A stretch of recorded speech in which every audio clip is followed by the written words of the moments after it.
Oke, kita akan masuk ke Tile 1 ya. Sekedar informasi ya, Tile 1 itu ada 10 menit ya, waktu mengerjakannya 10 menit dengan soal ada 6 soal di sini ya. Jadi ini adalah tipe soal Richtig oder Falsch, di mana dalamnya ada sebuah teks blok atau email. Jadi kalian diminta untuk menjawab pertanyaan-pertanyaan benar atau salah statement ini dari berdasarkan teks ini. Teksnya lumayan agak panjang, tapi kalian jangan terpancing untuk baca semua. Oke. Berikutnya juga teknik yang mungkin aku akan sarankan ke kalian adalah teknik membacanya. Jadi yang kalian harus lakukan pertama adalah kalian lihat dulu soalnya. Ya, lihat dulu soalnya. Itu ada 6 soal ya, Richtig oder Falsch. Berarti kalau Richtig oder Falsch kalian tidak perlu lihat jawaban, nah, lihat aja di soalnya ada kata kunci. Minimal kata kuncinya tuh biasanya ya kita akan lihat berbagai macam, bisa jadi subjeknya, iya order 9-nya, kemudian bisa objeknya, nanti kalian akan tandai yang menjadi indikator bahwa ketika disebutkan ini di teks, itu berarti di sekitar itu. Jadi kalau misalnya kalian menandai soalnya, berarti kalian nanti bisa fokus di baris soal itu, satu kalimat sebelum dan satu kalimat sesudahnya, untuk di range itu kalian bisa fokuskan pencarian jawaban. Oke, kemudian juga tandain kata kunci, langsung lihat di teksnya, fokus di pencarian di mana kata kunci itu disebutkan ya. Kemudian kalau misalnya kalian mengerjakan tidak ketemu jawabannya, silahkan dilewatin dan jangan lupa kasih tanda tanya. Nanti kalian bisa ulang lagi. Oke, baik, kita akan coba share screen untuk lihat soal yang dari ujian model tesnya dari Gute ya. Jadi soalnya kalian bisa cek langsung di sumber-sumber yang ada di internet ya, di Gute Institute terutama. Oke, good. Ini kita akan langsung lihat ya, Tile 1. Jadi karena ini aku sudah sebutkan cara mengerjakan soalnya, jadi kalau untuk menghemat waktu, poin pertama adalah manajemen waktu. Bagian Beispiel, kalian sudah abaikan saja, langsung lompat ke soalnya, ya ke soalnya. Oke, so ini kurang lebih cara menandai kata kuncinya ya. Kalian bisa langsung ke kata kuncinya ini. Oke, 6 soal. Good ya. Dus den Anruf bemerkte Susanne Brieftasche. Oke, kata kuncinya di sini adalah Brieftasche. Oke, terus Anruf. Durch den Anruf ya. Oke, good. Kemudian berikutnya glaubte die Brieftasche beim Bezahlen vergessen zu haben ya. Oke, berarti dia melupakan tasnya itu, Brieftasche ya, itu ketika membayar. Nah, bisa jadi di jawabannya itu adalah bukan di bagian membayarnya ya, atau mungkin misalnya bukan membayar tapi information take itu stand informasi ya. Jadi ini kita bisa akan lihat ya. So, kemudian der Finder hatte die Brieftasche in 5 € gebracht ya.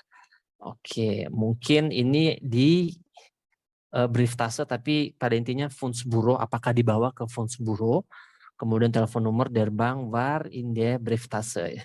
Di telepon nomor der Bank war in der Brieftasche. Oke. Der Bank Brieftasche, kemudian in Susannes Brieftasche fehlte nichts. Ya, jadi di dalam tasnya tidak satu pun yang hilang. Ya, apakah mungkin memang benar-benar tidak ada yang hilang atau ada beberapa yang hilang ya. Oke, nomor 6. Susanne konnte dem Finder persönlich für seine Ehrlichkeit danken ya. Oke, dem Finder persönlich für seine Ehrlichkeit danken. Oke, so berterima kasih kepada penemunya ya atas kejujurannya ya. Nah, ini sekedar informasi sedikit ya mengenai Jerman. Memang Jerman itu negara yang bisa dibilang integritasnya, warganya aku sangat akuin, memang luar biasa ya. Nah, ini salah satu contoh yang sebenarnya nggak jauh dari kenyataannya. Oke, kita akan coba langsung melihat.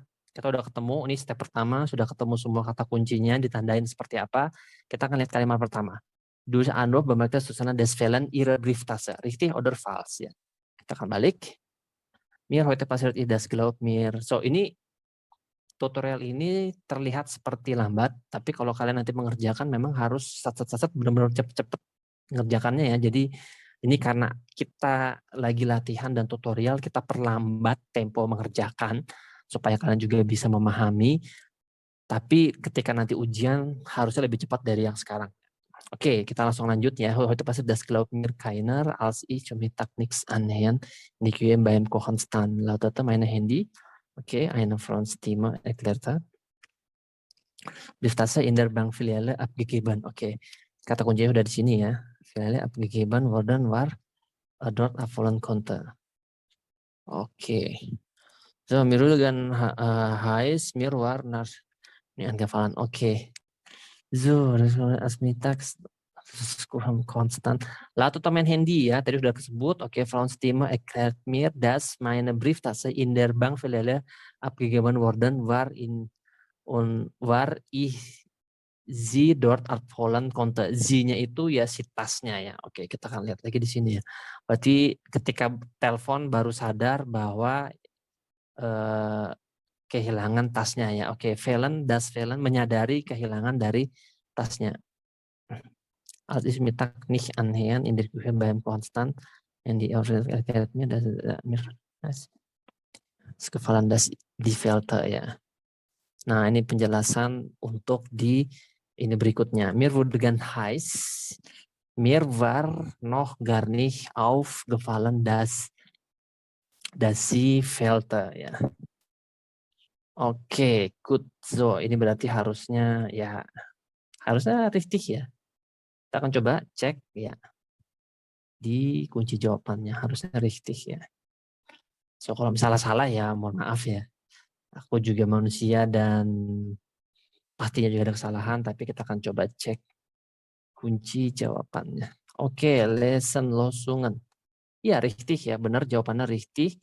Jadi kurang lebih seperti itu ya kalau untuk step yang Teil 1 cara mengerjakannya. Jadi Oke, jadi ada fokus minimal 2 kata kunci untuk lebih meyakinkan, karena biasanya di objek tapi tidak selalu di objek ya. Jadi bisa dilihat seperti itu contoh untuk cara mengerjakan Teil 1. Nah, maksud aku kenapa menandai kata kunci di soalnya, karena ini richtig dan false, jadi kita nggak perlu lagi effort untuk mencari jawaban atau mencari kata kunci di kunci jawaban ya richtig dan false. Nah, kita bisa fokuskan untuk pencarian kita di soalnya. Nah, kalau kita fokuskan di soalnya, berarti mulai dari yang aku garis bawahin di sini, ya anggaplah mulai dari sini ya, itu adalah jawabannya akan ada di sana. So, ini mungkin berantakan coretannya, tapi aku bisa ngasih gambaran bahwa semua kuncinya jawabannya itu ada di bagian ini. Tetapi cara ngebacanya, cara scanning, aku bisa bilang tekniknya scanning and scamming ya. Jadi scan itu mungkin secara lambat. Scamming itu berarti yang secara cepat ya. Aku nggak tahu bahasanya seperti apa. Pada intinya ya ada 2 teknik ya. Scanning itu kita mulai melambat mencari informasinya di situ. Kemudian skimming ya. Skimming itu baca secara cepat. Nah, skimmingnya berarti bacanya kurang lebih, kalau ini kursor ya, ini anggaplah mata kita secara membaca. Jadi baca gini.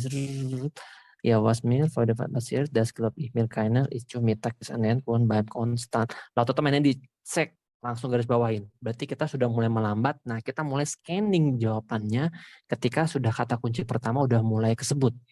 Nah, baru tanden dulu, baca dulu secara cepat dulu sampai semua di belakang. Baru kita coba baca sekali lagi, atau kalian bisa langsung menentukan jawabannya di sini ya. Oke, kalau sudah kalian ketemu jawabannya, langsung richtig oder false. Nah, kalau kalian sudah masuk soal nomor 2, lakukan teknik yang sama lagi. Kalau misalnya dirasa agak sedikit bingung, menyulitkan, kalian sudah 2 kali atau 1 kali nggak ketemu jawabannya, udah langsung lewatin aja, kasih tanda tanya. Kasih tanda tanya, langsung skip ke soal berikutnya. Sampai ketemu di nomor 6, baru balik lagi nomor 2. Ada juga beberapa orang yang kalau dia sudah kelewat 1 nomor, biasanya kan di skip di file berikutnya dulu, baru nanti belakangan balik lagi ke sini. Sekali lagi karena lesson itu tidak penting, kalian urutan mengerjakannya harus sama, tapi pada intinya kalian bisa strategi menghemat waktunya atau menghemat energinya untuk fokuskan dari yang termudah dulu ya. Oke, mungkin Itu dulu untuk yang, eee, tutorial yang Tile Eins ya. Kita akan lanjutkan berikutnya untuk tutorial yang Tile 2.